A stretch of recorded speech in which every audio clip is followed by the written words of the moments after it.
ನಮಸ್ಕಾರ. ಅಮೋಘ್ ವಾರ್ತೆಗಳಿಗೆ ಸ್ವಾಗತ. ನಾನು ಪ್ರಿಯಾ ಪ್ರವೀಣ್. ಅಮೋಘ್ ವಾಹಿನಿಯ ಎಲ್ಲ ವೀಕ್ಷಕರಿಗೂ, ಎಲ್ಲ ಕೇಬಲ್ ಆಪರೇಟರ್ಗಳಿಗೂ ಹಾಗೂ ಎಲ್ಲ ಜಾಹೀರಾತುದಾರರಿಗೂ ಹೊಸ ವರ್ಷದ ಹಾರ್ದಿಕ ಶುಭಾಶಯಗಳು. ಈಗ ಮುಖ್ಯಾಂಶಗಳು.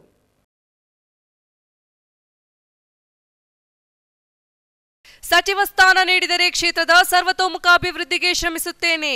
ಸಂಪುಟ ವಿಸ್ತರಿಸುವ ಸಂದರ್ಭದಲ್ಲಿ ನನ್ನನ್ನು ಸಚಿವ ಸಂಪುಟಕ್ಕೆ ಸೇರಿಸಿಕೊಳ್ಳುವ ಭರವಸೆ ಇದೆ. ಶಾಸಕ ಎಚ್.ಕೆ. ಕುಮಾರಸ್ವಾಮಿ ವಿಶ್ವಾಸ.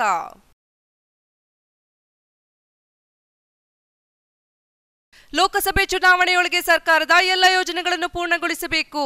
ಈ ಬಗ್ಗೆ ನಿರ್ಲಕ್ಷ್ಯತೆ ವಹಿಸಿದರೆ ಕಠಿಣ ಕ್ರಮ ಜರುಗಿಸಬೇಕಾಗುತ್ತದೆ. ಅಧಿಕಾರಿಗಳಿಗೆ ಶಾಸಕ ಎ.ಟಿ. ರಾಮಸ್ವಾಮಿಯಿಂದ ಖಡಕ್ ವಾರ್ನಿಂಗ್. ಮತ್ತು ಶಿಕ್ಷಣವೆಂಬುದು ಮಕ್ಕಳಿಗೆ ಪಠ್ಯದ ಕಲಿಕೆಗಷ್ಟೇ ಸೀಮಿತವಾಗಬಾರದು. ಅದು ಪ್ರಾಯೋಗಿಕತೆ ಅನುಭವದಿಂದ ಕೂಡಿದಾಗ ಮಾತ್ರ ವಿದ್ಯಾರ್ಥಿಗಳ ಅಂತರಾಳದಲ್ಲಿ ನೆರೆಯೂರಲು ಸಾಧ್ಯ. ತಹಶೀಲ್ದಾರ್ ಕೆ.ಎಸ್. ರಾಜು ಕಿವಿಮಾತು. ವಾರ್ತೆಗಳ ವಿವರ. ಮುಂದಿನ ಬಾರಿ ಸಂಪುಟ ವಿಸ್ತರಿಸುವ ಸಂದರ್ಭದಲ್ಲಿ ನನ್ನನ್ನು ಸಚಿವ ಸಂಪುಟಕ್ಕೆ ಸೇರಿಸಿಕೊಳ್ಳುತ್ತಾರೆ ಎಂಬ ಭರವಸೆ ಇದೆ ಎಂದು ಶಾಸಕ ಎಚ್.ಕೆ. ಕುಮಾರಸ್ವಾಮಿ ವಿಶ್ವಾಸ ವ್ಯಕ್ತಪಡಿಸಿದರು. ಪಟ್ಟಣದಲ್ಲಿ ಸುದ್ದಿಗಾರರೊಂದಿಗೆ ಮಾತನಾಡಿದ ಅವರು, ಪಕ್ಷದ ವರಿಷ್ಠರು ಧನುರ್ಮಾಸದ ನಂತರ ಸಚಿವ ಸಂಪುಟವನ್ನು ವಿಸ್ತರಿಸುವುದಾಗಿ ಹೇಳಿದ್ದಾರೆ. ಕಳೆದ 70 ವರ್ಷಗಳಿಂದ ಕ್ಷೇತ್ರವು ಮಂತ್ರಿ ಸ್ಥಾನದಿಂದ ವಂಚಿತವಾಗಿದೆ. ಕ್ಷೇತ್ರಕ್ಕೆ ಹಲವು ಸಮಸ್ಯೆಗಳು ಇದ್ದು, ಸಚಿವ ಸ್ಥಾನ ನೀಡಿದರೆ ಕ್ಷೇತ್ರವನ್ನು ಸರ್ವತೋಮುಖ ಅಭಿವೃದ್ಧಿಗೆ ಶ್ರಮಿಸುವುದಾಗಿ ಹೇಳಿದ ಅವರು, ಸಚಿವ ಸಂಪುಟದಲ್ಲಿ ನನಗೆ ಅವಕಾಶ ನೀಡಬೇಕೆಂದು ಸ್ಥಳೀಯ ಮುಖಂಡರುಗಳು ಪಕ್ಷದ ವರಿಷ್ಠರಿಗೆ ಮನವಿ ಮಾಡಿಕೊಂಡಿದ್ದಾರೆ. ಸಚಿವ ಸ್ಥಾನ ನೀಡುವುದು ಪಕ್ಷದ ತೀರ್ಮಾನ ಎನ್ನುವ ಮೂಲಕ ಸಚಿವ ಸ್ಥಾನದ ಬಯಕೆಯನ್ನ ಹೊರಹಾಕಿದ್ರು. ನಮ್ಮ ಪಕ್ಷದ ವತಿಯಿಂದ ನಮ್ಮ ಪಕ್ಷದ ವತಿಯಿಂದ 2 ಮಂತ್ರಿ ಸ್ಥಾನಗಳು ಬಾಕಿ ಇದೆ. ಈಗಾಗಲೇ ಮಾನ್ಯ ನಾಯಕರು, ಮಾಜಿ ಪ್ರಧಾನಮಂತ್ರಿಗಳು, ನಮ್ಮ ವರಿಷ್ಠರು ಶೂನ್ಯ ಮಾಸ ಧನುರ್ಮಾಸ ಕಳೆದ ಮೇಲೆ ತುಂಬ್ತು ಎಂಬತಕ್ಕಂಥ ಮಾತನ್ನು ಹೇಳಿದ್ದಾರೆ. ನನಗಂತೂ ವಿಶ್ವಾಸ ಇದೆ, ನಮ್ಮ ಕ್ಷೇತ್ರಕ್ಕೆ ಮತ್ತು ಕ್ಷೇತ್ರದ ಅಭಿವೃದ್ಧಿ ಮತ್ತು ಈ ಭಾಗದ ಮಲೆನಾಡು ಅಭಿವೃದ್ಧಿ ಮತ್ತು ಅನೇಕ ಕಾರಣಗಳಿಂದ ಭಾಳ ಹಿಂದಿನಿಂದ ಈ ಕ್ಷೇತ್ರಕ್ಕೆ ಮಂತ್ರಿ ಸಿಕ್ಕಿಲ್ಲ. ಮೊನ್ನೆ ನಮ್ಮ ಇಲ್ಲಿಯ ಸ್ಥಳೀಯ ಮುಖಂಡರುಗಳು, ಪಕ್ಷದ ಕಾರ್ಯಕರ್ತರು ಎಲ್ಲರೂ ಹೋಗಿ ನಮ್ಮ ವರಿಷ್ಠರಿಗೆ ಮನವಿ ಕೂಡ ಮಾಡಿದ್ದಾರೆ. ಸಿಕ್ಕಿದೆ ಅಂತಕ್ಕಂಥ ವಿಶ್ವಾಸ ಇದೆ. ಸಿಕ್ಕಿದರೆ ಪ್ರಾಮಾಣಿಕ ಕೆಲಸ ಮಾಡ್ತೀವಿ. ಅಂತಿಮವಾಗಿ ಪಕ್ಷದ ನಿರ್ಣಯಕ್ಕೆ ಬದ್ಧರಾಗಿ. ಲೋಕಸಭೆ ಚುನಾವಣೆ ಸಮೀಪಿಸುತ್ತಿದ್ದು, ಸರ್ಕಾರದ ಎಲ್ಲಾ ಯೋಜನೆಗಳನ್ನು 2019ರ ಫೆಬ್ರವರಿ ಅಂತಿಮದೊಳಗೆ ಪೂರ್ಣಗೊಳಿಸಬೇಕು. ಈ ಬಗ್ಗೆ ನಿರ್ಲಕ್ಷ್ಯತೆ ವಹಿಸಿದರೆ ಕಠಿಣ ಕ್ರಮ ಜರುಗಿಸಬೇಕಾಗುತ್ತದೆ ಎಂದು ಶಾಸಕ ಎ.ಟಿ. ರಾಮಸ್ವಾಮಿ ಅಧಿಕಾರಿಗಳಿಗೆ ಕಟ್ಟುನಿಟ್ಟಿನ ಸೂಚನೆ ನೀಡಿದರು. ಪಟ್ಟಣದ ತಾಲೂಕು ಪಂಚಾಯಿತಿ ಸಭಾಂಗಣದಲ್ಲಿ ನಡೆದ ಕೆಡಿಪಿ ಸಭೆಯ ಅಧ್ಯಕ್ಷತೆ ವಹಿಸಿ ಮಾತನಾಡಿದ ಅವರು, ಶಾಸಕರಾಗಿ ಆಯ್ಕೆಗೊಂಡ ಬಳಿಕ ಎಲ್ಲ ಇಲಾಖೆ ಅಧಿಕಾರಿಗಳ ಸಭೆ ನಡೆಸಿ ಯೋಜನೆಗಳನ್ನು ಸಕಾಲದಲ್ಲಿ ಮುಗಿಸಬೇಕೆಂದು ತಿಳುವಳಿಕೆ ನೀಡಲಾಯಿತು. ಅಲ್ಲದೆ ಎಲ್ಲ ಗ್ರಾಮ ಪಂಚಾಯಿತಿ ವ್ಯಾಪ್ತಿಯಲ್ಲಿ ಜನಸಂಪರ್ಕ ಸಭೆ ನಡೆಸಿ ಪ್ರತಿ ಇಲಾಖೆಯಿಂದ ಸಿಗುವ ಸವಲತ್ತುಗಳ ಬಗ್ಗೆಯೂ ಸಹ ಜನರಿಗೆ ಮನವರಿಕೆ ಮಾಡಲಾಗಿತ್ತು. ಹೀಗಿದ್ದರೂ ಕೂಡ ಕೆಲವು ಇಲಾಖೆಗಳು ವರ್ಷದ ಅಂತ್ಯಕ್ಕೆ ನಿರೀಕ್ಷಿತ ಸಾಧನೆ ಮಾಡಿಲ್ಲ. ಇನ್ನು ಕೂಡ ಕಾಲ ಕಳೆಯಬೇಡಿ, ಇದು ಅಂತಿಮ ತಿಳುವಳಿಕೆ ಆಗಿದೆ ಎಂದು ಎಚ್ಚರಿಕೆ ನೀಡಿದ ಅವರು, ಸರ್ಕಾರದಿಂದ ಹೆಚ್ಚಿನ ಅನುದಾನ ನೀರಾವರಿ, ಲೋಕೋಪಯೋಗಿ, ಜಿಲ್ಲಾ ಪಂಚಾಯಿತಿಗೆ 1 ವರ್ಷದಲ್ಲಿ ಬಂದಿದೆ. ಆದರೆ ಪ್ರಗತಿ ನಿರೀಕ್ಷಿತವಾಗಿಲ್ಲ. ಪಿಡಬ್ಲ್ಯೂಡಿಗೆ 120 ಕೋಟಿ ರು ಹಣ ಬಂದಿದೆ. ಇದರಲ್ಲಿ 40 ಕೋಟಿ ರು ಮಾತ್ರ ಬಳಕೆ ಮಾಡಿಕೊಳ್ಳಲಾಗಿದೆ. ಕೂಡಲೇ ನಿಗದಿ ಕೆಲಸ ಕೈಗೊಳ್ಳಬೇಕೆಂದು ಇಂಜಿನಿಯರ್ ರುದ್ರೇಶ್ ಕುಮಾರ್ಗೆ ಸೂಚನೆ ನೀಡಿದರು. ಇನ್ನು ಶಾಸಕರ ನೇತೃತ್ವದಲ್ಲಿ ಹಾಜರಿಲ್ಲದ ದೊಡ್ಡಮಗ್ಗೆ ಹಾಗೂ ಸಂತೇಮರೂರು ಗ್ರಾಮ ಪಂಚಾಯಿತಿ ಪಿಡಿಒಗಳಿಗೆ ನೋಟಿಸ್ ನೀಡಬೇಕು. ಅಲ್ಲದೆ ಇಒ ಈ ಬಗ್ಗೆ ಸ್ಪಷ್ಟ ಉತ್ತರ ಪಡೆದು ನನಗೆ ಸಲ್ಲಿಸಬೇಕೆಂದು ರಾಮಸ್ವಾಮಿ ಸಭೆಯಲ್ಲಿ ಸೂಚನೆ ನೀಡಿದರು. ಆಯ್ತು, ಅದು ಮಾಡಿ ಅವರು ಕೊಡ್ಲಿ, ಮಾಡ್ಕೊಂಡು ಹೋಗಿ. ನೀವು ಯಾರ್ಯಾರು ನೋಡಲ್ ಆಫೀಸರ್ ಇದ್ದೀರಿ, ಗ್ರಾಮ ಪಂಚಾಯಿತಿಯ ಮನೆಗಳನ್ನ ಫಲಾನುಭವಿ ಆಯ್ಕೆ ಮಾಡೋರು ನೋಡಿ, ಸಣ್ಣ ಪುಟ್ಟವು ನಾನು ಹೇಳಿದ್ದೀನಿ, ಒಂದೇ ಮನೆ ಒಳಗೆ 3-4 ಜನ ಇರ್ತಾರೆ, ಅವ್ರಿಗೆ ಕೊಡಿ, ಗೊತ್ಕೊಡಿ. ಒಂದೇ ಮನೆ ಒಳಗೆ 3-4 ಜನ ಇದ್ದಾಗ ಅವ್ರಿಗೆ ಅವಕಾಶ ಮಾಡಿ. ಮನೆಯಲ್ಲಿ ಏನು ಬರೆಯಕ್ಕೆ ಹೋಗ್ಬೇಡಿ. ಒಂದೇ ಮನೆ ಒಳಗೆ ಅಂತ 3-4 ಜನ ಇರ್ತಾರೆ. ಎಸ್ಟಿಮೇಟ್ ಕೊಟ್ಟು ಸ್ಯಾಂಕ್ಷನ್ ಆಗಿ ಹೇಳಿ, ನಿಂತ್ಕೊಂಡು ನೀವು ಮಾಡಿಸಿ, ಎಸ್ಟಿಮೇಟ್ ಕೊಟ್ಟಿದ್ದೀನಿ ಅಂತ ಹೇಳ್ಕೊಂಡು ಕೂತ್ಕೊಂಡು ಆಗೋದಿಲ್ಲ. ಯಾರೋ ಇವ್ರಿಗೆ ಹೇಳ್ಬಿಟ್ವಿ, ಬೆಮ್ಮತ್ತಿಗೆ ಮಲ್ಪಟ್ಟಿಗೆ ಹೇಳ್ತೀವಿ ಅಂತ ಬೇರೆಯವ್ರು ತಿಳ್ಕೊಳ್ಬೇಡಿ. ನಿಮ್ಮ ಸರಹದ್ದಿನಲ್ಲಿ ಎಲ್ಲೆಲ್ಲ ಹೈಸ್ಕೂಲ್ಗಳಿದ್ದಾವೆ, ಎಲ್ಲೆಲ್ಲಿ ಈ ತರ ಶಾಲೆಗಳಲ್ಲಿ ಶೌಚಾಲಯದ ಕೊರತೆ ಇದೆ, ಕಾಂಪೌಂಡಿನ ಕೊರತೆ ಇದೆ, ಮೈದಾನದ ಸಮತಟ್ಟಿನ ಕೊರತೆ ಇದೆ, ಸ್ಮಶಾನಗಳ ಅಭಿವೃದ್ಧಿ ಮಾಡ್ತಕ್ಕಂಥದ್ದು, ಇಂಟರ್ಲಾಕಿಂಗ್ ಸಿಸ್ಟಮ್ ಮಾಡ್ತಕ್ಕಂಥದ್ದು, ಚಿಕ್ಕ 5, 6, 7 ಓಣಿಗಳಿರ್ತವೆ ಒಳಗೆ ಊರೊಳಗಡೆ ಮಾಡಿ ಇಂಟರ್ಲಾಕಿಂಗ್ ಸಿಸ್ಟಮ್ ಅಂತ ಹೇಳಿಲ್ಲ. ಸಭೆಯಲ್ಲಿ ತಾಲೂಕು ಪಂಚಾಯಿತಿ ಉಪಾಧ್ಯಕ್ಷ ನಾಗರಾಜು, ಜಿಲ್ಲಾ ಪಂಚಾಯಿತಿ ಸದಸ್ಯ ರೇವಣ್ಣ, ರವಿ, ರತ್ನಮ್ಮ, ಶ್ರೀನಿವಾಸ್, ತಾಲೂಕು ಪಂಚಾಯಿತಿ ಇಒ ಯಶವಂತ್, ಪ್ರಭಾರ ಇಒ ಪ್ರಿಯಾಂಕಾ, ಹೊಳೆನರಸೀಪುರ ತಾಲೂಕು ಪಂಚಾಯಿತಿ ಇಒ ಹಾಜರಿದ್ದರು. ಶಿಕ್ಷಣವೆಂಬುದು ಮಕ್ಕಳಿಗೆ ಪಠ್ಯದ ಕಲಿಕೆಯಷ್ಟೇ ಆಗಬಾರದು. ಅದು ಪ್ರಾಯೋಗಿಕತೆ, ಅನುಭವದಿಂದ ಕೂಡಿದಾಗ ಮಾತ್ರ ಅವರ ಅಂತರಾಳದಲ್ಲಿ ಹೆಚ್ಚು ನೆಲೆಯೂರಲು ಸಾಧ್ಯವೆಂದು ಬೇಲೂರಿನಲ್ಲಿ ಕರ್ತವ್ಯ ನಿರ್ವಹಿಸುತ್ತಿರುವ ತಹಶೀಲ್ದಾರ್ ಕೆಎಸ್ ರಾಜು ತಿಳಿಸಿದ್ದಾರೆ. ಚನ್ನರಾಯಪಟ್ಟಣದಲ್ಲಿನ ಶಾಲಿನಿ ವಿದ್ಯಾಸಂಸ್ಥೆಯು ಮಕ್ಕಳ ಕಲಿಕೆಗೆ ಪೂರಕವೆನ್ನುವ ಮಕ್ಕಳ ಸಂತೆ, ಆಹಾರ ಮೇಳ, ಪ್ರಾಚ್ಯ ವಸ್ತುಗಳ ಪ್ರದರ್ಶನ ಮತ್ತು ಆರೋಗ್ಯ ಸ್ಥಿರತೆ ಕುರಿತಾಗಿ ಹಮ್ಮಿಕೊಳ್ಳಲಾಗಿದ್ದ ವಿವಿಧ ಮೇಳಗಳನ್ನು ಉದ್ಘಾಟಿಸಿ ಮಾತನಾಡಿದ ಅವರು, ಶಾಲೆಗಳಲ್ಲಿ ಇಂತಹ ಸಮಾರಂಭಗಳು ಮಕ್ಕಳಲ್ಲಿನ ಕ್ರಿಯಾಶೀಲತೆ ಹೆಚ್ಚಿಸುವುದರ ಜೊತೆಗೆ ತಾವು ತರಗತಿಯಲ್ಲಿ ಕಲಿತ ವಿಷಯಗಳಾಚೆ ಚಿಂತಿಸುವ, ಅದಕ್ಕೆ ಪೂರಕವೆನಿಸುವ ಕೆಲಸ ಮಾಡುವ ಸ್ಫೂರ್ತಿ ಸಿಕ್ಕುತ್ತದೆ. ಮಕ್ಕಳ ಸಂತೆಗಾಗಿ ವಿದ್ಯಾರ್ಥಿಗಳು ತಮ್ಮ ಪೋಷಕರ ನೆರವಿನಿಂದ ತಯಾರಿಸಿದ ವಿವಿಧ ತಿಂಡಿ ತಿನಿಸುಗಳ ಪರಿಚಯದ ಜೊತೆಗೆ ಅಡುಗೆ ಮಾಡುವ ಆಸಕ್ತಿ ಮೂಡಿಸುವುದು, ಅದನ್ನು ಮಾರುಕಟ್ಟೆಯಲ್ಲಿಟ್ಟು ಮಾರಾಟ ಮಾಡುವುದರಿಂದ ಮಾರಾಟಗಾರರ ದಿನನಿತ್ಯದ ಬವಣೆ ಅರಿಯುವುದರ ಜೊತೆಗೆ ವ್ಯವಹಾರ ಜ್ಞಾನ ಹೆಚ್ಚಲು ಸಹಕಾರಿಯಾಗುತ್ತದೆ ಎಂದರು.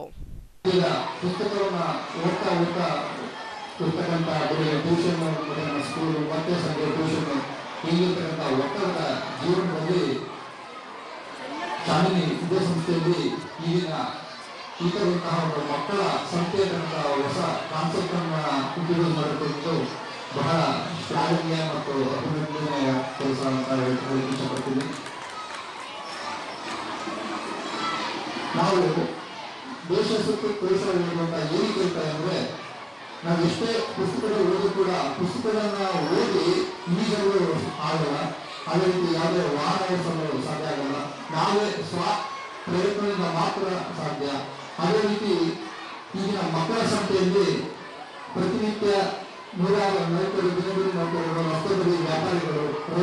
ಸಮಾರಂಭದಲ್ಲಿ ಕೃಷಿ ಕ್ಷೇತ್ರದಲ್ಲಿ ಸಾಧನೆ ಮಾಡಿದ ತಾಲೂಕಿನ 5 ರೈತರಾದ ರಾಮಕೃಷ್ಣ, ಗೋವಿಂದರಾಜ್, ಪ್ರಕಾಶ್, ಮಂಜಣ್ಣ, ದೇವರಾಜ್ ಅವರನ್ನು ಗೌರವಿಸಲಾಯಿತು. ನಂತರ ವಿದ್ಯಾರ್ಥಿಗಳು ಆಹಾರ ಮೇಳ ಮತ್ತು ಮಕ್ಕಳ ಸಂತೆಯಲ್ಲಿ ಪೋಷಕರು ಹಾಗೂ ಸಾರ್ವಜನಿಕರೊಡನೆ ಜೋರು ವ್ಯಾಪಾರ ನಡೆಸಿದ್ದು, ನಿಜವಾದ ಮಾರಾಟಗಾರರಿಗೆ ತಾವೇನು ಕಡಿಮೆ ಇಲ್ಲವೆಂಬಂತೆ ವ್ಯವಹರಿಸಿದರು. ಸಮಾರಂಭದಲ್ಲಿ ಶಾಲಿನಿ ವಿದ್ಯಾಸಂಸ್ಥೆ ಕಾರ್ಯದರ್ಶಿ ಸಿಎನ್ ಅಶೋಕ್, ತಾಲೂಕು ಕನ್ನಡ ಸಾಹಿತ್ಯ ಪರಿಷತ್ ಅಧ್ಯಕ್ಷ ಪ್ರಕಾಶ್ ಜೈನ್, ಪತ್ರಕರ್ತ ಜಯರಾಮ್, ಗಣಪತಿ ಸೇವಾ ಸಮಿತಿ ಸಂಚಾಲಕ ಲಾನಾ ಗುಪ್ತಾ, ಶಾಲಿನಿ ವಿದ್ಯಾಸಂಸ್ಥೆ ಮುಖ್ಯ ಶಿಕ್ಷಕಿ ಮಮತಾ ಸೇರಿ ಇತರರು ಹಾಜರಿದ್ದರು. ಸಕಲೇಶಪುರ ತಾಲೂಕಿನಲ್ಲಿರುವ ಎಲ್ಲ ಕಾಲೇಜುಗಳಿಗೂ ಉತ್ತಮ ರೀತಿಯಲ್ಲಿ ಮೂಲಭೂತ ಸೌಲಭ್ಯಗಳನ್ನು ಒದಗಿಸಲಾಗುವುದು ಎಂದು ಶಾಸಕ ಎಚ್ ಕೆ ಕುಮಾರಸ್ವಾಮಿ ಹೇಳಿದರು. ಪಟ್ಟಣದ ಮಾದರಿ ಪ್ರಾಥಮಿಕ ಶಾಲೆ ಆವರಣದಲ್ಲಿ ಸರ್ಕಾರಿ ಬಾಲಕಿಯರ ಪದವಿ ಪೂರ್ವ ಕಾಲೇಜಿನ ನೂತನ ಕಟ್ಟಡಕ್ಕೆ ಗುದ್ದಲಿ ಪೂಜೆ ನೆರವೇರಿಸಿ ಮಾತನಾಡಿದ ಅವರು, ಸುಮಾರು 1,08,00,000 ರು ವೆಚ್ಚದಲ್ಲಿ ಸರ್ಕಾರಿ ಪದವಿ ಪೂರ್ವ ಕಾಲೇಜು ನಿರ್ಮಾಣ ಮಾಡಲಾಗುತ್ತಿದೆ. ಈ ಕಾಲೇಜಿನಿಂದಾಗಿ ಗ್ರಾಮೀಣ ಪ್ರದೇಶದ ವಿದ್ಯಾರ್ಥಿಗಳಿಗೆ ಉತ್ತಮ ಶಿಕ್ಷಣ ದೊರೆಯಲಿದ್ದು, ಇದನ್ನು ಎಲ್ಲ ವಿದ್ಯಾರ್ಥಿಗಳು ಸದುಪಯೋಗಪಡಿಸಿಕೊಂಡು ಸಮಾಜದಲ್ಲಿ ಉತ್ತಮ ಪ್ರಜೆಗಳಾಗಿ ತಮ್ಮ ಜೀವನವನ್ನು ಸಾರ್ಥಕಪಡಿಸಿಕೊಳ್ಳುವ ಜೊತೆಗೆ ಉತ್ತಮ ಪ್ರಜೆಯಾಗಿ ರೂಪುಗೊಳ್ಳಬಹುದು ಎಂದರು. ಅಂದಾಜಿನಲ್ಲಿ ಏನಿವತ್ತು ಬಾಲಿಕಾ ಕಿರಿಯ ಕಾಲೇಜಿನ ಕಟ್ಟಡವನ್ನು ಮಂಜೂರು ಮಾಡಿಸಿದ್ವಿ. ಅದರ ಗುದ್ದಲಿ ಪೂಜೆಯನ್ನು ನೆರವೇರಿಸತಕ್ಕಂಥ ಈ ಸಂದರ್ಭದಲ್ಲಿ ಹಾಜರಿರ್ತಕ್ಕಂಥ ನಮ್ಮ ಜಿಲ್ಲಾ ಪಂಚಾಯತ್ ಒಂದು ಶಾಲಾ ಕಾಲೇಜು ಚೆನ್ನಾಗಿ ನಡೀಬೇಕಾದ್ರೆ ಮೂಲಭೂತ ಸೌಕರ್ಯಗಳು ಬಹಳ ಮುಖ್ಯ. ಅದರಲ್ಲೂ ಕೂಡ ಕೊಠಡಿಗಳು, ಲ್ಯಾಬು, ಬೇರೆ ಬೇರೆ ಏನೇನು ಬೇಕೋ ಅದೆಲ್ಲ ಕೂಡ ಭಾಳ ಬೇಕಾಗುತ್ತೆ. ತಮ್ಮಲ್ಲಿ ಭಾಳಷ್ಟು ವರ್ಷಗಳಾದರೂ ಕೂಡ ಕಿರಿಯ ಕಾಲೇಜಿಗೆ ಯಾವುದೇ ಕಟ್ಟಡ ಇರಲಿಲ್ಲ. ಅದನ್ನು ಮನಗಂಡು ಈ ವರ್ಷ ಒಟ್ಟು ನಾವು ಮಂಜೂರು ಮಾಡಿಸಿರ್ತಕ್ಕಂಥದ್ದು 2,28,00,000. 2,28,00,000 ಸುಮಾರು 10 ರೂಮ್ಗಳು ಬರ್ತವೆ. ಈಗ ನಾವು 4 ರೂಮ್ಗಳನ್ನು 1,08,00,000 ಕಟ್ತಾ ಇದ್ದೀವಿ. ಅದು ಸದುಪಯೋಗ ಆಗಬೇಕು.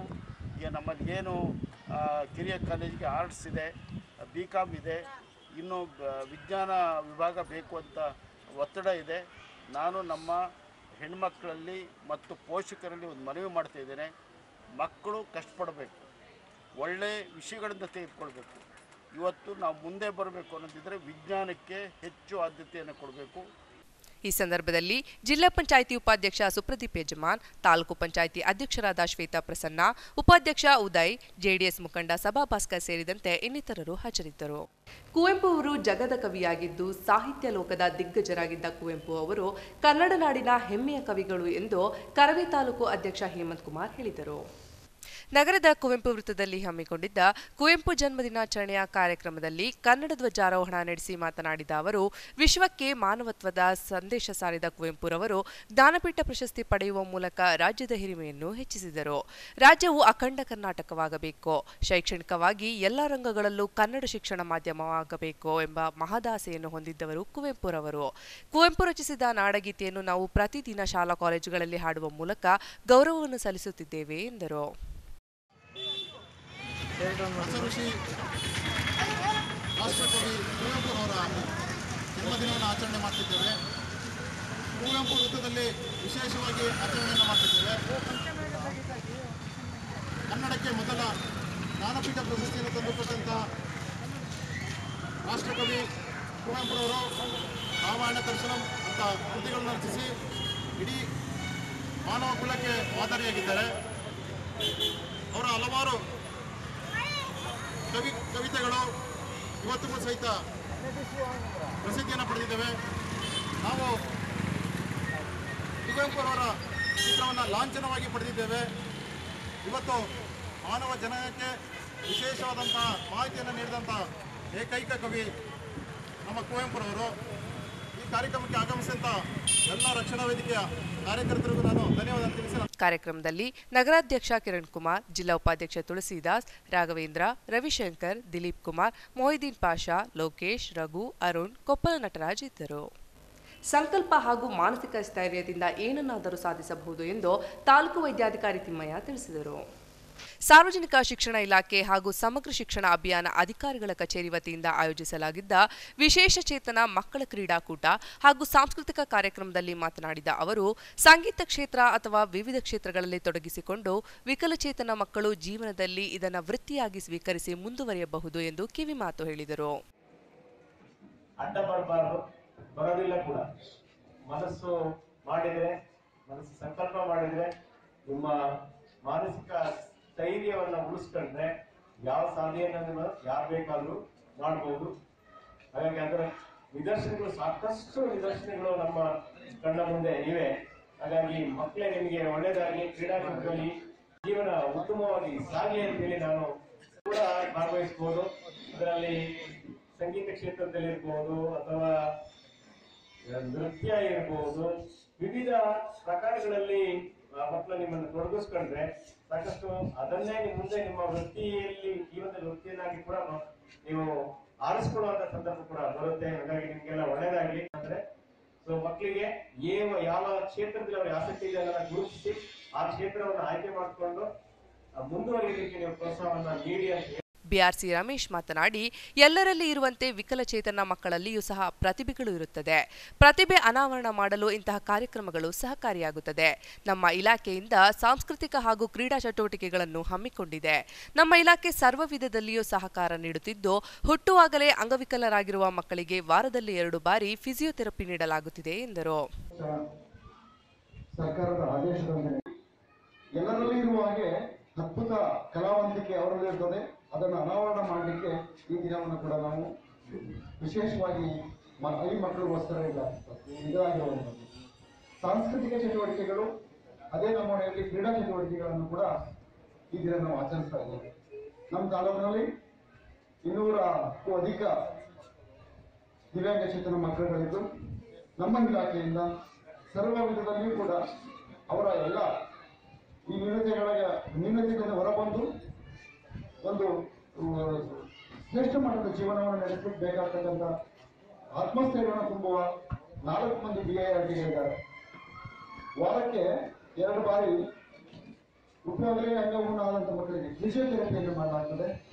21 ವಿಧದ ಅಂಗವೂನತೆಗಳನ್ನು ಸರ್ಕಾರ ಗುರುತಿಸಿದೆ.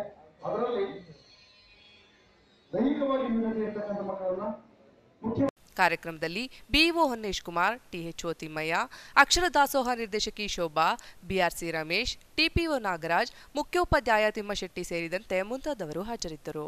ಮಾಜಿ ಸಚಿವ ಕೆಬಿ ಮಲ್ಲಪ್ಪ ಅಭಿಮಾನಿ ಬಳಗ, ಪ್ರಗತಿ ಚಾರಿಟೇಬಲ್ ಟ್ರಸ್ಟ್, ಆದಿಚುಂಚನಗಿರಿ ಆಸ್ಪತ್ರೆ ಸಂಶೋಧನಾ ಕೇಂದ್ರ ಹಾಗೂ ರಾಜ್ಯ ಸರ್ಕಾರಿ ವೈದ್ಯಾಧಿಕಾರಿಗಳ ಸಂಘದ ಸಂಯುಕ್ತಾಶ್ರಯದಲ್ಲಿ ಜನವರಿ 5ರಂದು ತಾಲೂಕಿನ ಸಿದ್ದಾಪುರ ಗೇಟ್ ಸರ್ಕಾರಿ ಶಾಲಾ ಆವರಣದಲ್ಲಿ ಬೃಹತ್ ಉಚಿತ ಆರೋಗ್ಯ ತಪಾಸಣಾ ಶಿಬಿರವನ್ನು ಹಮ್ಮಿಕೊಳ್ಳಲಾಗಿದೆ ಎಂದು ಸಂಘಟಕರಾದ ರಮೇಶ್ ವಾಟಾಳ್ ಭರತ್ ತಿಳಿಸಿದರು. ಮಂಗಳವಾರ ಪತ್ರಿಕಾಗೋಷ್ಠಿಯಲ್ಲಿ ಮಾತನಾಡಿದ ಅವರು, ದಿವಂಗತ ಕೆಬಿ ಮಲ್ಲಪ್ಪ ಅವರ 6ನೇ ವರ್ಷದ ಪುಣ್ಯಸ್ಮರಣೆ ಅಂಗವಾಗಿ ಈ ಆರೋಗ್ಯ ಶಿಬಿರ ಆಯೋಜನೆ ಮಾಡಲಾಗಿದೆ. ಬೆಳಗ್ಗೆ 10ರಿಂದ ಆರಂಭಗೊಳ್ಳುವ ಶಿಬಿರ ಸಂಜೆ 4ರ ತನಕ ನಡೆಯಲಿದೆ. ಸುಮಾರು 3,000 ಮಂದಿ ಭಾಗವಹಿಸುವ ನಿರೀಕ್ಷೆ ಇದ್ದು, ಪಾಲ್ಗೊಳ್ಳುವ ಎಲ್ಲರಿಗೂ ಕೂಡ ಉಚಿತ ಔಷಧ, ಮಾತ್ರೆ, ವಿವಿಧ ಬಗೆಯ ಪರೀಕ್ಷೆ, ಚಿಕಿತ್ಸೆಯನ್ನು ಉಚಿತವಾಗಿ ನೀಡಲಾಗುವುದು ಎಂದು ಹೇಳಿದರು. ಇನ್ನು ಆರೋಗ್ಯ ಶಿಬಿರಕ್ಕೆ ಮುನ್ನ ಕಡವಿನಹೊಸಳ್ಳಿ ಗ್ರಾಮದಿಂದ ಸಿದ್ದಾಪುರ ಗೇಟ್ ತನಕ ಮ್ಯಾರಥಾನ್ ಓಟ ಸಹ ಹಮ್ಮಿಕೊಳ್ಳಲಾಗಿದೆ. ಇದರಲ್ಲಿ ವಿಜೇತರಾದವರಿಗೆ ಮೊದಲ ಬಹುಮಾನ 5,000, ಎರಡನೇ ಬಹುಮಾನ 3,000, ಮೂರನೇ ಬಹುಮಾನ 2,000 ರು ನಗದು ಹಾಗೂ ಭಾಗವಹಿಸಿದ ಎಲ್ಲರಿಗೂ ಕೂಡ ಅಭಿನಂದನಾ ಪತ್ರ ನೀಡುವ ಕಾರ್ಯಕ್ರಮ ಸಹ ಜನವರಿ 5ರ ಬೆಳಗ್ಗೆ 9ಕ್ಕೆ ಆರಂಭಗೊಳ್ಳಲಿದೆ ಎಂದರು. ಸಂಜೆ 4 ಗಂಟೆವರೆಗೆ ಅರಕಲಗೂಡು ತಾಲೂಕು ಕೊಣನೂರು ಹೋಬಳಿ ಸಿದ್ದಾಪುರ ಗೇಟಿನ ಶಾಲಾ ಆವರಣದಲ್ಲಿ ಬೃಹತ್ ಉಚಿತ ಆರೋಗ್ಯ ತಪಾಸಣಾ ಶಿಬಿರ ಏರ್ಪಡಿಸಲಾಗಿದ್ದು, ಇದರ ಸದುಪಯೋಗಪಡಿಸಿಕೋಬೇಕು ಅಂತ ಸಾರ್ವಜನಿಕರಲ್ಲಿ ವಿನಂತಿಸಿಕೊಳ್ಳುತ್ತಾ, ಈ ಶಿಬಿರದಲ್ಲಿ ಹೃದಯಕ್ಕೆ ಸಂಬಂಧಿಸಿದ ECG, ಎಕೋ ಮತ್ತು ಸ್ಕ್ಯಾನಿಂಗ್ ಎಲ್ಲರೂ ತಪಾಸಣೆಯಲ್ಲಿ ಭಾಗವಹಿಸಿದ ರೋಗಿಗಳಿಗೆ ಉಚಿತ ಔಷಧಿ ಮಾತ್ರೆಗಳು ಹಾಗೂ ತಪಾಸಣಾ ಶಿಬಿರದಲ್ಲಿ ಕಣ್ಣಿನ ತೊಂದರೆ ಇರುವ ರೋಗಿಗಳಿಗೆ ಉಚಿತ ಕಣ್ಣಿನ ಶಸ್ತ್ರಚಿಕಿತ್ಸೆ ಶಿಬಿರವನ್ನು ಏರ್ಪಡಿಸಿದ್ದು, ಈ ಶಿಬಿರದ ಉದ್ಘಾಟನೆಯನ್ನು ಕರ್ನಾಟಕ ಸರ್ಕಾರದ ಲೋಕೋಪಯೋಗಿ ಸಚಿವರಾದ ಸನ್ಮಾನ್ಯ ಶ್ರೀ HD ರೇವಣ್ಣನವರು ಉದ್ಘಾಟಿಸಲಿದ್ದು, ಈ ಕಾರ್ಯಕ್ರಮದ ಅಧ್ಯಕ್ಷತೆಯನ್ನು ಮಾನ್ಯ ಶಾಸಕರಾದ ಡಾಕ್ಟರ್ AT ರಾಮಸ್ವಾಮಿ ಅವರು ಅಧ್ಯಕ್ಷತೆ ವಹಿಸುತ್ತಿದ್ದು, ಈ ಕಾರ್ಯಕ್ರಮದಲ್ಲಿ ಪತ್ರಿಕಾಗೋಷ್ಠಿಯಲ್ಲಿ ಬಳಗದ ಸಂಘಟಕರಾದ ಮೂಡ್ಲಗಿರಿಗೌಡ, ಸಣ್ಣಸ್ವಾಮಿಗೌಡ, ರಾಮಚಂದ್ರ, ರಾಜೇಗೌಡ, ಸುನೀಲ್, ಅವಿನಾಶ್, ಮಧು ಉಪಸ್ಥಿತರಿದ್ದರು. ರಸ್ತೆ ಅಗಲೀಕರಣ ನೆಪದಲ್ಲಿ ತೆರವುಗೊಳಿಸಿದ ಜಾಗದಲ್ಲಿ ನೆಲೆಬಾಡಿಗೆ ಆಧಾರದಲ್ಲಿ ಕೆಲವರಿಗೆ ಮಾತ್ರ ಅಂಗಡಿಗಳನ್ನು ನಿರ್ಮಿಸಲು ಜಾಗ ನೀಡುತ್ತಿರುವುದಕ್ಕೆ ಸಾರ್ವಜನಿಕರು ಆಕ್ರೋಶ ವ್ಯಕ್ತಪಡಿಸಿದ್ದಾರೆ. ಕಳೆದ ಜುಲೈ ಮಾಹೆಯಲ್ಲಿ ರಸ್ತೆ ಅಗಲೀಕರಣ ನೆಪದಲ್ಲಿ ಹಳೆ ತಾಲೂಕು ಕಚೇರಿ ಸೇರಿದಂತೆ ನ್ಯಾಯಾಲಯದಿಂದ ತಡೆಯಾಜ್ಞೆ ತರದ ಹಲವು ಅಂಗಡಿಗಳನ್ನು ತೆರವುಗೊಳಿಸಲಾಗಿತ್ತು. ಆದರೆ ಹಳೆ ತಾಲೂಕು ಕಚೇರಿಗೆ ಅಂಟಿಕೊಂಡಂತಿದ್ದ ಅಶೋಕ ರಸ್ತೆಯ ಭಾಗದಲ್ಲಿ ಇದ್ದ ಕಟ್ಟಡಗಳನ್ನು ಮಾತ್ರ ಹಾಗೆ ಬಿಡಲಾಗಿತ್ತು. ಆದರೆ ಇದೀಗ ಪುರಸಭೆಯವರು ಅಶೋಕ ರಸ್ತೆಯ ಭಾಗದಲ್ಲಿರುವ ಕಟ್ಟಡಗಳನ್ನು ತೆರವುಗೊಳಿಸಲು ತೀರ್ಮಾನಿಸಿದ್ದು, ಈ ಹಿನ್ನೆಲೆಯಲ್ಲಿ ಅಶೋಕ ರಸ್ತೆಯಲ್ಲಿ ತೆರವುಗೊಳಿಸಿದ ಅಂಗಡಿಗಳ ಮಾಲೀಕರಿಗೆ ಮಾತ್ರ ಹಳೆ ತಾಲೂಕು ಕಚೇರಿಯ 2 ಭಾಗದಲ್ಲಿ ಮಾತ್ರ ಪರ್ಯಾಯ ವ್ಯವಸ್ಥೆ ಮಾಡಿರುವುದು ಸಾರ್ವಜನಿಕರಲ್ಲಿ ಆಕ್ರೋಶ ಉಂಟು ಮಾಡಿದೆ. ನಮ್ಗೇನು ಆಧಾರ ಇಲ್ಲ, ಯಾವುದೂ ಇಲ್ಲ. ನಾವು ಫುಟ್ಪಾತ್ನಲ್ಲಿ ಜೀವನ ಮಾಡ್ತಾ ಇದ್ದೀವಿ. ನಮಗೆ ನಮ್ಮ ಮಕ್ಕಳಿಗೆ ಅನ್ನ ಇದೆ, ನಮ್ಮ ದಾರಿ. ಪ್ರತಿಯೊಂದಕ್ಕೂ ನಾವು ಫುಟ್ಪಾತಲ್ಲೇ ಬಂದು ಜೀವನ ಮಾಡೋ ಅಂಥದ್ದು ಸ್ಥಿತಿ ಇದೆ. ನಮಗೆ ಇವತ್ತು ತೆಗೀರಿ, ಅಲ್ಲಿ ತೆಗೀರಿ, ಇಲ್ಲಿ ತೆಗೀರಿ, ಅಂಗಡಿ ಹಾಕ್ಕೊಡ್ತೀವಿ ಅಂತಾರೆ. ಸ್ವಾಮಿ ಮುಖ್ಯಮಂತ್ರಿ ಕುಮಾರಸ್ವಾಮಿ ಅವರು ಹೇಳಿದ್ರು, ನಿಮಗೆ ಹಳೆ ಬಸ್ ಸ್ಟ್ಯಾಂಡಲ್ಲಿ ನಿಮ್ಗೆ ಸೌಕರ್ಯ ಮಾಡಿಕೊಡ್ತೀವಿ, ನೀವೇನು ಹೆದರಬೇಡಿ ಅಮ್ಮ, ನಾವಿದ್ದೀವಿ ಅಂತ ಹೇಳಿದ್ರಿ. ಇವತ್ತು ಅವ್ರಿಗೆ ಕೊಟ್ಟಂಗೆ ನಮಗೂ ಒಂದು 6 ಅಡಿ 3 ಅಡಿ ಜಾಗ ಕೊಡಿ ಅಂತ ಕೇಳ್ತಾ ಇದ್ದೀವಿ. ಇನ್ನೇನು ಬೇಡ ಸ್ವಾಮಿ, ಅದಂತೂ ಕೇಳ್ಕೊತಾ ಇದ್ದೀವಿ. 1996ರಲ್ಲಿ 10,000 ರೂಪಾಯಿ ಕಟ್ಟಿರೋದು 22 ವರ್ಷ ಆಯಿತು. ನಾವು ಅಂಗಡಿಯಲ್ಲಿ ತೆಕ್ಕೊಟ್ಬಿಟ್ಟು 6 ವರ್ಷ ಆಯಿತು. ನಾವು ಬದುಕಬೇಕು, ನಾವು ಮನುಷ್ಯರೇ. ಇಲ್ಲಾಂದ್ರೆ ನಮಗೆ ಕೊಡಲಿಲ್ಲ ಅಂದರೆ ನಾನು ವಿಷ ಕುಡಿತೀನಿ ಇದೇ ಜಾಗದಲ್ಲಿ. ನಮಗೂ ನ್ಯಾಯ ಕೊಡಬೇಕು, ನಮಗೂ ತಾತ್ಕಾಲಿಕ ಕೊಡಿ. ನಮ್ಗೇನು ಪರ್ಮಿನೆಂಟ್ ಕೊಡಬೇಕು, ಅವ್ರಿಗೆ ಹೆಂಗೆ ತಾತ್ಕಾಲಿಕ ಕೊಡ್ತಾ ಇದ್ದೀರಾ ಅದೇ ರೀತಿ ನಮಗೂ ತಾತ್ಕಾಲಿಕ ಕೊಡಿ. ಅವ್ರು ತೆಗೆದು ಇನ್ನೂ ಒಂದು ದಿನ ಆಗಿಲ್ಲ, 1 ದಿವಸ ಆಗಿಲ್ಲ. ನಾವು 6 ವರ್ಷದಿಂದ ನಾವು ಇಲ್ಲಿ ಅಲಿತಾ ಇದ್ದೀವಿ. ನಾವು ತಕ್ಷಣ ಪರಿಹಾರ ವ್ಯವಸ್ಥೆ ಕೊಡುವಾಗ ನಮಗೆ ಯಾಕೆ ಕೊಡ್ತಾ ಇಲ್ಲ? ನಾವು ಮನುಷ್ಯರಲ್ವಾ? ನಾವು ಬದುಕ ಹಕ್ಕಿಲ್ವಾ ನಮಗೆ? ದಯವಿಟ್ಟು ನಮಗೆ ನ್ಯಾಯ ತೋರಿಸ್ಕೊಡಿ, ನ್ಯಾಯ ಕೊಡಿ ನಮಗೆ. ದಕ್ಷಿಣ ಕಾಶಿ ಎಂದೇ ಪ್ರಸಿದ್ಧಿ ಹೊಂದಿರುವ ರಾಮನಾಥಪುರದ ಶ್ರೀ ಸುಬ್ರಹ್ಮಣ್ಯೇಶ್ವರ ಜಾತ್ರೆಯು ಭಾನುವಾರ ಭಕ್ತರಿಂದ ತುಂಬಿ ತುಳುಕಿತು. ಡಿಸೆಂಬರ್ 13ರಂದು ಶ್ರೀ ಸುಬ್ರಹ್ಮಣ್ಯೇಶ್ವರ ಷಷ್ಠಿ ರಥೋತ್ಸವದಿಂದ ಪ್ರಾರಂಭವಾಗಿರುವ ಜಾತ್ರೆಯಲ್ಲಿ ಭಾನುವಾರ ಹೆಚ್ಚಿನ ಭಕ್ತರು ಬಂದಿದ್ದು ವಿಶೇಷವೆನಿಸಿತ್ತು. 2018ರ ಕೊನೆಯ ವರ್ಷದ ಭಾನುವಾರದ ರಜಾದಿನದ ಪ್ರಯುಕ್ತ ಜಾತ್ರೆಯಲ್ಲಿ ಸಾವಿರಾರು ಭಕ್ತರು ಸೇರಿದ್ದರು. ಸ್ನಾನಘಟ್ಟ, ದೇವಾಲಯಗಳು ಭಕ್ತ ಸಮೂಹದಿಂದ ಕಳೆಗಟ್ಟಿದ್ದವು. ಬೆಳಗ್ಗಿನಿಂದಲೇ ವಿವಿಧೆಡೆಗಳಿಂದ ಹರಿದು ಬಂದ ಭಕ್ತ ಸಾಗರ ಇಲ್ಲಿನ ಕಾವೇರಿ ಸ್ನಾನಘಟ್ಟದಲ್ಲಿ ಮಿಂದು ಸುಡು ಬಿಸಿಲನ್ನು ಲೆಕ್ಕಿಸದೆ ಸರತಿ ಸಾಲಿನಲ್ಲಿ ಸಾಗಿ ಶ್ರೀ ಸುಬ್ರಹ್ಮಣ್ಯೇಶ್ವರ ಸ್ವಾಮಿಯ ದರ್ಶನ ಪಡೆದರು. ಗುಂಪು ಗುಂಪಾಗಿ ಎಡೆಬಿಡದೆ ಬರುತ್ತಿದ್ದ ಭಕ್ತರು ಗಂಗಾ ಪೂಜೆ, ನಾಗರಕಲ್ಲಿಗೆ ಹಾಲಿನ ಅಭಿಷೇಕ ಮಾಡಿ ದೇವಾಲಯಗಳ ಬೀಡು ಎನಿಸಿರುವ ರಾಮನಾಥಪುರದ ಶ್ರೀ ಆಂಜನೇಯ, ಅಗಸ್ತೇಶ್ವರ, ಪಟ್ಟಾಭಿರಾಮ, ಲಕ್ಷ್ಮೀ ನರಸಿಂಹ, ಗುರು ರಾಘವೇಂದ್ರ, ಬಸವೇಶ್ವರ, ರಾಮೇಶ್ವರ ಮುಂತಾದ ದೇವಾಲಯಗಳು ಭೇಟಿ ನೀಡಿ ದೇವರ ದರ್ಶನ ಪಡೆದರು.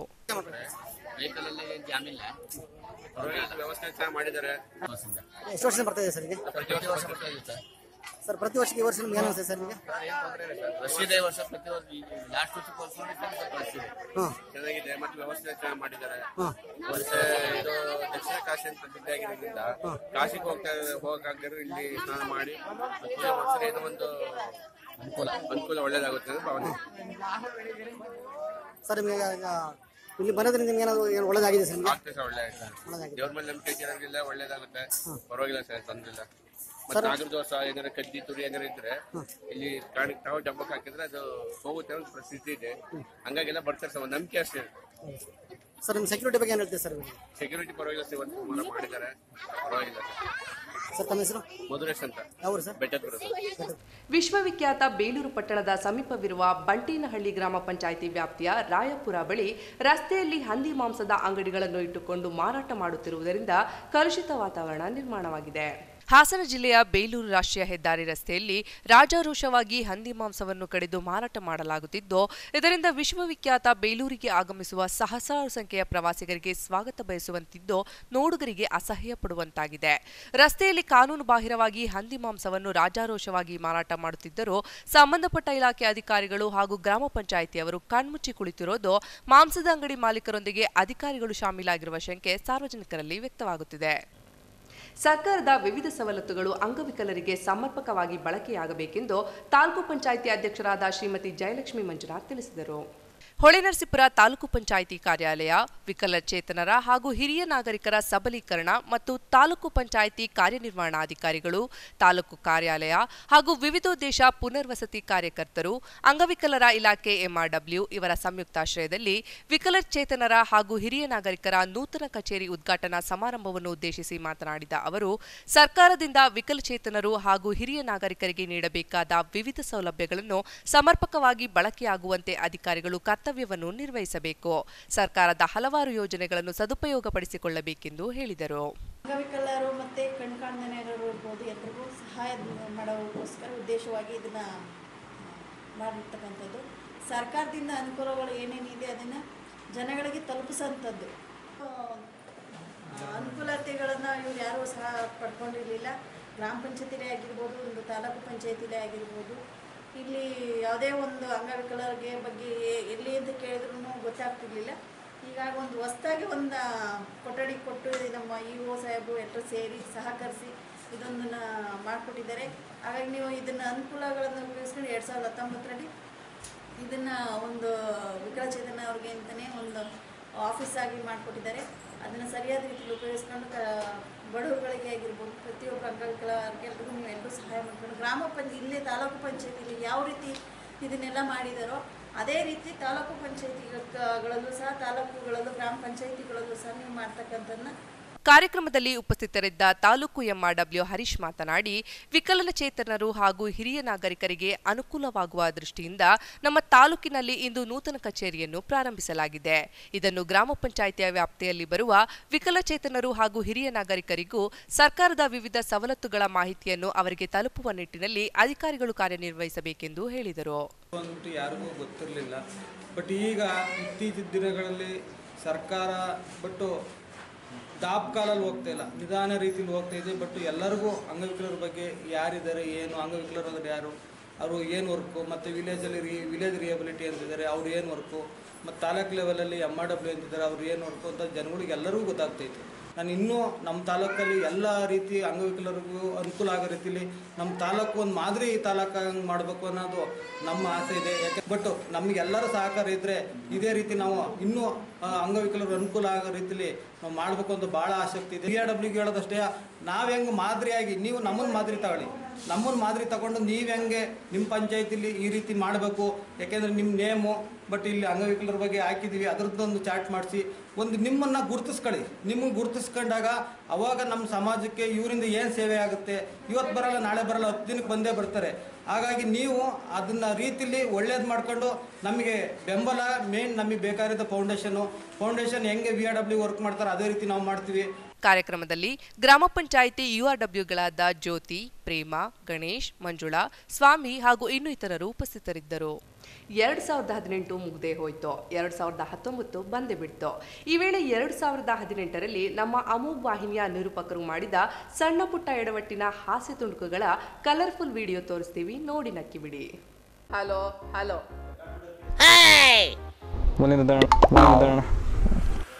ಹಲೋ ಹಲೋ ಹಲೋ ಲೈನ್ ಏನು?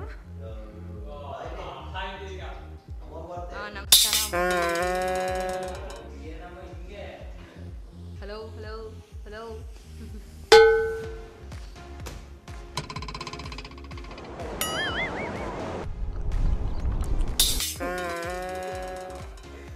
ಇವ್ರದ್ದು ಎರಡಿದೆಯಾ?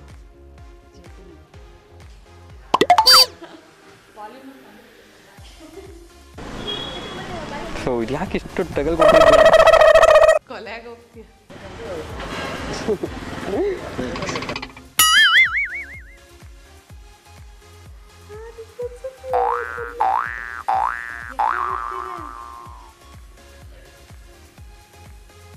ತಪ್ಪಿದೆ ಸ್ಟುಡಿಯೋ.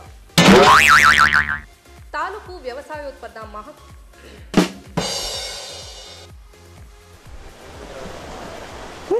ಹೊರಗಡೆ ಅಲ್ಲಿಂದ ಮಾಡ್ತಾರೆ.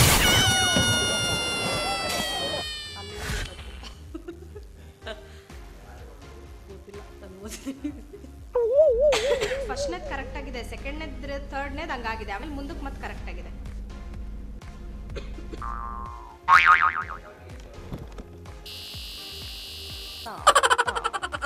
ಅದು ಕ್ಯಾಮ್ರಾ ಏನೈತ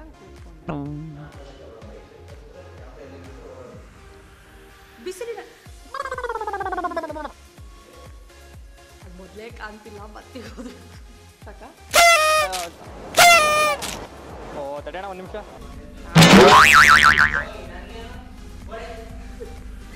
ಎಷ್ಟು TMC ನೋಡ್ಕೊತೀನಿ.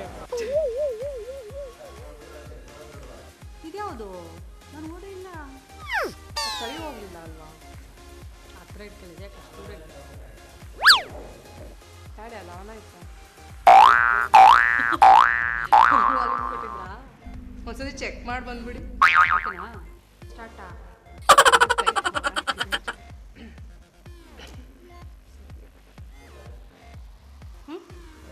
ಇಲ್ಲ ಇಲ್ಲ.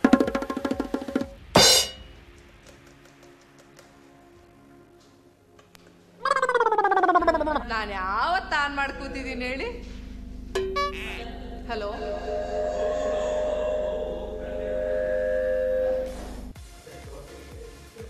ಅಲ್ಲೆಲ್ಲ ಕಟ್ಟೆ ಮಾಡೋಕ್ಕಾಗ್ತಿಲ್ಲ. ಸರಿ, ಪಕ್ಕನಾ? ಫೈನಲ್ಲ? ಈಗ ಸಂಕ್ಷಿಪ್ತ ಸುದ್ದಿಗಳು. ಕೆಎಸ್ಆರ್ಟಿಸಿ ಬಸ್ಗೆ ಬೈಕ್ ಡಿಕ್ಕಿ ಹೊಡೆದ ಪರಿಣಾಮ ಬೈಕ್ ಸವಾರ ಮೋಹನ್ ಕುಮಾರ್ ಗಂಭೀರವಾಗಿ ಗಾಯಗೊಂಡಿದ್ದು ಜಿಲ್ಲಾ ಆಸ್ಪತ್ರೆಯಲ್ಲಿ ಚಿಕಿತ್ಸೆ ಫಲಕಾರಿಯಾಗದೆ ಮೃತಪಟ್ಟಿದ್ದಾನೆ. ಮೋಹನ್ ಕುಮಾರ್ ಬೇಲೂರು ಪುರಸಭೆಯಲ್ಲಿ ಜೆಸಿಬಿ ಡ್ರೈವರ್ ಆಗಿ ಕರ್ತವ್ಯ ನಿರ್ವಹಿಸುತ್ತಿದ್ದ. ತಡರಾತ್ರಿ ಮನೆಗೆ ತೆರಳುವ ವೇಳೆ ಕೆಎಸ್ಆರ್ಟಿಸಿ ಬಸ್ಗೆ ಬೈಕ್ ಡಿಕ್ಕಿ ಹೊಡೆದ ಪರಿಣಾಮ ಗಂಭೀರವಾಗಿ ಗಾಯಗೊಂಡಿದ್ದು ಜಿಲ್ಲಾ ಆಸ್ಪತ್ರೆಯಲ್ಲಿ ಚಿಕಿತ್ಸೆ ಫಲಕಾರಿಯಾಗದೆ ಮೃತಪಟ್ಟಿದ್ದಾನೆ. ಬೇಲೂರು ಪೊಲೀಸ್ ಠಾಣೆಯಲ್ಲಿ ಪ್ರಕರಣ ದಾಖಲಾಗಿದೆ.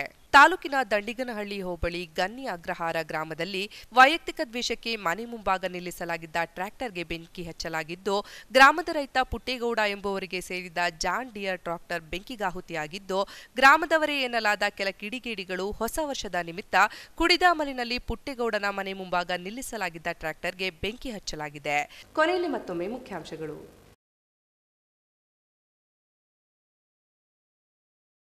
ಸಚಿವ ಸ್ಥಾನ ನೀಡಿದರೆ ಕ್ಷೇತ್ರದ ಸರ್ವತೋಮುಖ ಅಭಿವೃದ್ಧಿಗೆ ಶ್ರಮಿಸುತ್ತೇನೆ. ಸಂಪುಟ ವಿಸ್ತರಿಸುವ ಸಂದರ್ಭದಲ್ಲಿ ನನ್ನನ್ನು ಸಚಿವ ಸಂಪುಟಕ್ಕೆ ಸೇರಿಸಿಕೊಳ್ಳುವ ಭರವಸೆ ಇದೆ. ಶಾಸಕ ಎಚ್ ಕೆ ಕುಮಾರಸ್ವಾಮಿ ವಿಶ್ವಾಸ.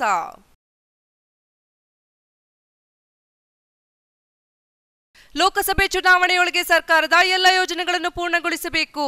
ಈ ಬಗ್ಗೆ ನಿರ್ಲಕ್ಷ್ಯತೆ ವಹಿಸಿದರೆ ಕಠಿಣ ಕ್ರಮ ಜರುಗಿಸಬೇಕಾಗುತ್ತದೆ. ಅಧಿಕಾರಿಗಳಿಗೆ ಶಾಸಕ ಎಟಿ ರಾಮಸ್ವಾಮಿಯಿಂದ ಖಡಕ್ ವಾರ್ನಿಂಗ್. ಮತ್ತು ಶಿಕ್ಷಣವೆಂಬುದು ಮಕ್ಕಳಿಗೆ ಪಠ್ಯದ ಕಲಿಕೆಗಷ್ಟೇ ಸೀಮಿತವಾಗಬಾರದು. ಅದು ಪ್ರಾಯೋಗಿಕತೆಯ ಅನುಭವದಿಂದ ಕೂಡಿದಾಗ ಮಾತ್ರ ವಿದ್ಯಾರ್ಥಿಗಳ ಅಂತರಾಳದಲ್ಲಿ ನೆರೆಯೂರಲು ಸಾಧ್ಯ. ತಹಶೀಲ್ದಾರ್ ಕೆಎಸ್ ರಾಜು ಕಿವಿಮಾತು.